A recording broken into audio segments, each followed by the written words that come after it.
সবচেয়ে দামি ভাতের স্বাদ কেমন? এ প্রশ্নের উত্তর খুঁজতে গেলে অবাক হতে হয়। আমরা অনেকেই বিলাসী ভোজের কথা বললে বাসমতি চালের নামই আগে উচ্চারণ করি, কিন্তু বিশ্বের সবচেয়ে ব্যয়বহুল চালের খেতাব বাসমতি নয়। সেই স্বীকৃতি পেয়েছে জাপানের বিশেষ প্রিমিয়াম চাল কিন মেমাই প্রিমিয়াম, যা ২০১৬ সালে গিনেস ওয়ার্ল্ড রেকর্ডস কর্তৃক বিশ্বের সবচেয়ে দামি চাল হিসেবে স্বীকৃতি লাভ করে। জাপানে উৎপাদিত এই চাল বছরে মাত্র ১,০০০ বাক্স তৈরি হয়। প্রতিটি বাক্সে থাকে ৮৪০ গ্রাম চাল, যার দাম প্রায় ১০,৮০০ ইয়েন বাংলাদেশি মুদ্রায়, যা অত্যন্ত ব্যয়বহুল। সাধারণ চাল যেখানে প্রতি কেজি কয়েকশো ইয়েনে বিক্রি হয়, সেখানে এই চালের দাম কেজি প্রতি $১০০ বেশি। এটাই এর বিস্ময়কর দিক। এই বিলাসী চাল প্রস্তুত করে টয়ো রাইস কর্পোরেশন।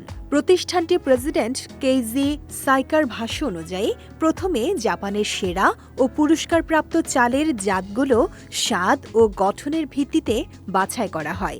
এরপর প্রতিটি দানার প্রাণশক্তি যাচাই করতে এনজাইম লেভেল পরীক্ষা করা হয়। কেবল সর্বোচ্চ মানের শক্তিশালী ও সজীব দানাগুলোই চূড়ান্তভাবে নির্বাচিত হয়।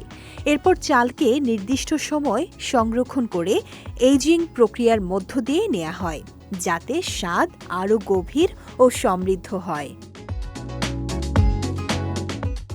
জাপানি শেফ কেনিচি ফুজিমোটো এই চালের দানাকে তুলনা করেছেন হীরার সঙ্গে, চকচকে, নিখুঁত ও অনন্য। বহু বছর মিশেলিন তারকাপ্রাপ্ত সুশি মাস্টারদের সঙ্গে কাজ করেও এমন চালের অভিজ্ঞতা তার হয়নি বলে জানান তিনি। শুধু দাম নয়, সীমিত উৎপাদন, সূক্ষ্ম বাছাই প্রক্রিয়া এবং বিশেষ প্যাকেজিং, সব মিলিয়ে কিন মেমাই প্রিমিয়াম এখন বিলাসী উপহারের প্রতীক। কর্পোরেট উপহার বা বিশেষ উপলক্ষে সম্মান প্রদর্শনের মাধ্যম হিসেবেও এটি ব্যবহৃত হয়। সব মিলিয়ে এটি শুধু এক বাটি ভাত নয়, বরং স্বাদ, বিজ্ঞান ও বিলাসের এক অনন্য সম্মিলন।